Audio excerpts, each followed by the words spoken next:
নবী বললেন যারা আমার অনুসরণ করবে তারা জান্নাতে যাবে। বিপরীত একটা কথা দাঁড়ায়, যারা অনুসরণ করবে না তারা জান্নাতে যাবে না, কিন্তু নবী এই কথাটা বলেন নাই। বিপরীত যে কথাটা দাঁড়ায় নবী এটা বলেন নাই। নবী কি বলছেন?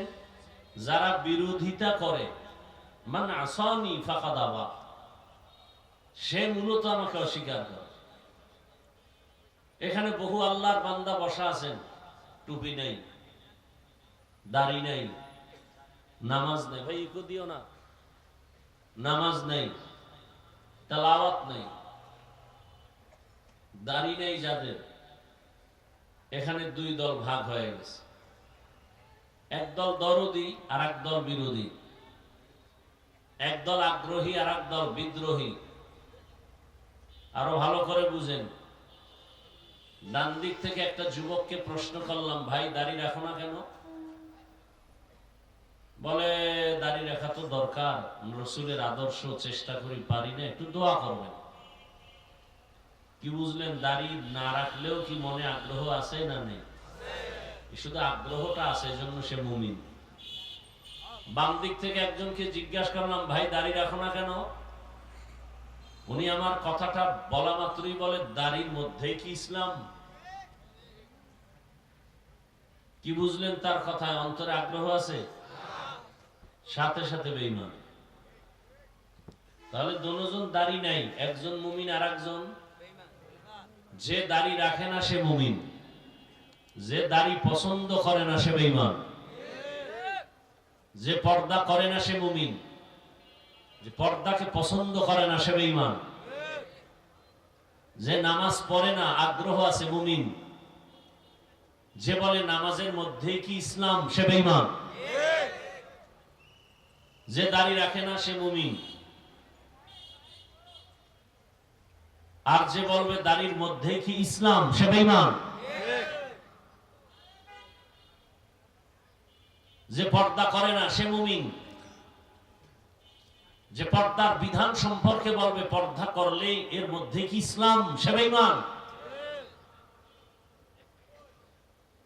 কোরআনের বর্ণিত রাজনীতি যারা করে না সে মুমিন। যদি বলে আমি রাজনীতি পছন্দ করি না, সে বেঈমান। আসতে বললেন কেন? কি মনে হয় পাগল হয়ে গেছি না আপনারা পাগল? হ্যাঁ, বহু চালাক ল্যাংটা হয়ে রাস্তায় ঘুরে, বিল্ডিং এ ঢুকার অনুমতি নেই, পাগল হয়ে গেছে। জঙ্গলে কলা পাতা বিছায় ঘুমায়, সান কফাল লেগে জীবন। তোমার আমার কপাল কি?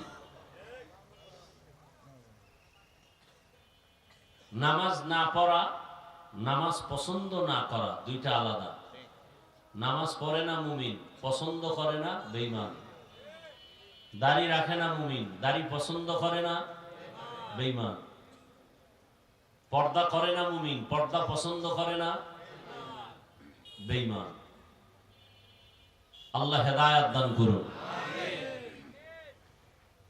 এখান থেকে রেজাল্ট কি পেলাম? একটা লোক দাড়ি রাখে না, তাকে গালি দেওয়া যাবে না। তার অন্তরের হালাত কি বুঝতে হবে। সে কি আগ্রহী না বিদ্রোহী? যদি দোয়া চায় রাখবো, দোয়া করবেন, মুমিন। যদি দাড়ি না রাখলে অসুবিধা কি? বেঈমান। কথা বুঝাইতে পারছি? তার মানে তার অন্তরের হালাত না জানা পর্যন্ত তাকে গালি দেওয়া যাবে না। আমরা অনেক নামাজিরা বেনামাজি দেখলে সি সি করে তাড়ায় দেয়। একদিকে মনে হয় যেন কঠিন কথা, অন্যদিকে কিন্তু একটা সুন্দর পয়েন্ট। কাউকে গালি দেওয়া, লোক নামাজ পড়ে না, তাকে গালি দিবেন কেন? গালি তো হেদায়েতের পথ না। দিলকে বড় করে গালি না দিয়া বুকে লাগানো হলো হেদায়েতের প্রচেষ্টার পথ। আমরা গালিকে হেদায়েতের পথ বানায় নিতে চাই। আল্লাহ হেদায়েত দান করুন। হাদিস নিয়ে কিছু টাইম বললাম, আসেন আয়াত নিয়ে আলোচনা করি। যে আয়াতটা আমি তেলাওয়াত করেছি, যেই সূরাটার থেকে, সূরাটার নাম সূরাতুস সুবহান। এই সূরার আরেক নাম সূরা ইসরা। এই সূরার আরেক নাম সূরা বানী ইসরাঈল। বানী মানে সন্তান, ইসরা মানে বান্দা, ইল মানে আল্লাহ, আল্লাহর বান্দার সন্তান।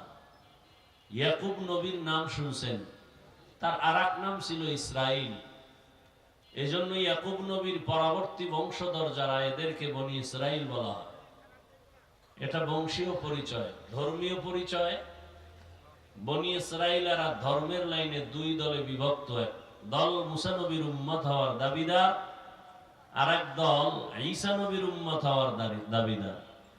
মুসা নবীর উম্মতের দাবি করনেওয়ালারা ইহুদি, খ্রিস্টান যারা ঈসা নবীর উম্মত হওয়ার দাবিদার। ফলাফল হলো মুসা নবীর উম্মত হওয়ার দাবি করার কোনো অধিকার এখন আর বাকি নাই। ঈসা নবীর উম্মত বলে দাবি করার কোনো উম্মত দাবি করার কোনো অধিকার বাকি নেই। সব মুহাম্মদী উম্মত।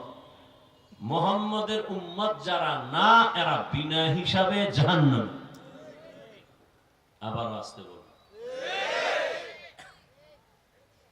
যারা মুহাম্মদের উম্মত না, এরা বিনা হিসাবে, কোনো সন্দেহ নাই। আছে? সন্দেহ করলে গুনাহ হবে। যারা মুহাম্মদের উম্মত না, তারা কি বলেন? জাহান্নামী। এবার আসেন, যারা মুহাম্মদের উম্মত, এই টোটাল মুহাম্মদের উম্মতের মধ্যে ৭২ দল জাহান্নামী, এক দল জান্নাতি। এটা নতুন শুনছেন মনে হয়, হ্যাঁ? ৭২ দল জাহান্নামী, সব মুহাম্মদের উম্মতের মাঝে এক দল জান্নাতি। কিলা মান হিয়া ইয়া রাসূলুল্লাহ। একদল জান্নাতি, তাদের পরিচয় কি?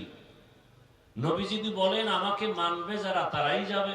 নবী এতটুকু বলেননি, আনা আলাইহি ওয়া আসহাবি, আমি মুহাম্মদের আদর্শ আর আমার হাতে গড়া সাহাবাদের আদর্শ যারা মেনে চলবে, তারা জান্নাতি। কি পাইলাম এখান থেকে ফলাফল? যারা বলে মুহাম্মদ মানি, সাহাবা মানি না, তারা ভণ্ড। এরা ৭২ দল জাহান্নামীদের অন্তর্ভুক্ত। কথা বুঝতেছেন তো? যারা শুধু রসুল মানে, মুহাম্মদ এর আদর্শ মানে, সাহাবাদেরকে মানে না, এরা কি হক না বাতিল? এরা একদল জান্নাতি না ৭২ দল জাহান্নামী? ওই দলের অন্তর্ভুক্ত। আওলাদে রসুল হুসাইন আহমদ মদনী রহমতুল্লাহ আলাইহি বাংলাদেশে আসছেন, বিশেষ করে সিলেটের জমিনে বেশি সময় কাটাতেন। দ্বিতীয়ত চট্টগ্রাম, ওখানেও সময় কাটাতেন। অনেক মানুষ দেখতে যেত আওলাদে রসুল, রসুলের আওলাদ। সাক্ষাতের জন্য হাত বাড়ালে দুই দলের, দুই আদর্শের মানুষের সাথে আওলাদে রসুল মদনী রহমতুল্লাহ আলাইহি হাত বাড়াইতেন না, মোলাকাত দিতেন না, সালাম নিতেন না, সালাম দিতেন না। কয় দল? দুই দল। এক দল দাড়ি যাদের নাই, কেটে ফেলে এদের বলতেন, তুমি রসুলের কলিজা আঘাত করো, তুমি আবার আমাকে সালাম দাও সুন্নতের। তুমি রসুলের কলিজা আঘাত দিয়া তো তুমি দুশ্মনী করো, তোমার সাথে কিসের সালাম? তুমি তো রসুলের দুশ্মন। দাড়িবিহীন অবস্থায় রসুলের সামনে কিভাবে দাঁড়াবে? রসুল তো লজ্জা পাবেন।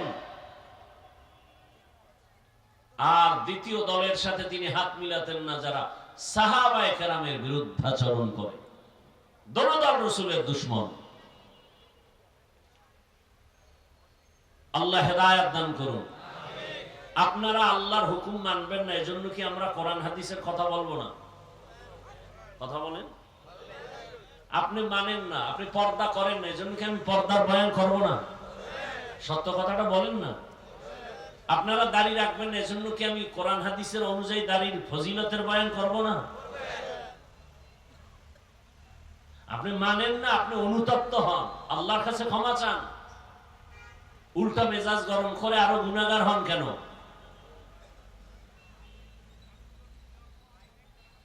জান্নাত পাওয়া আপনাকে সহজ কে বলেছে?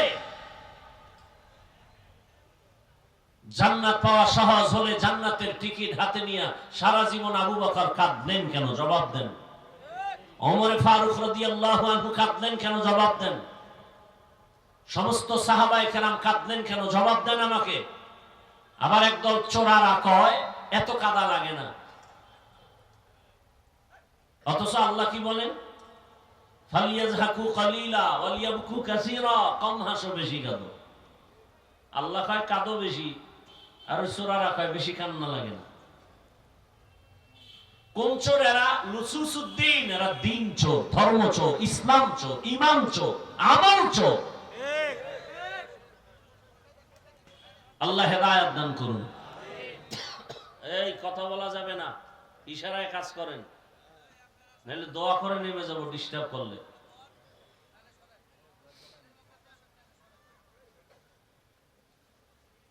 আল্লাহ আমাদের সবাইকে কবুল করেন।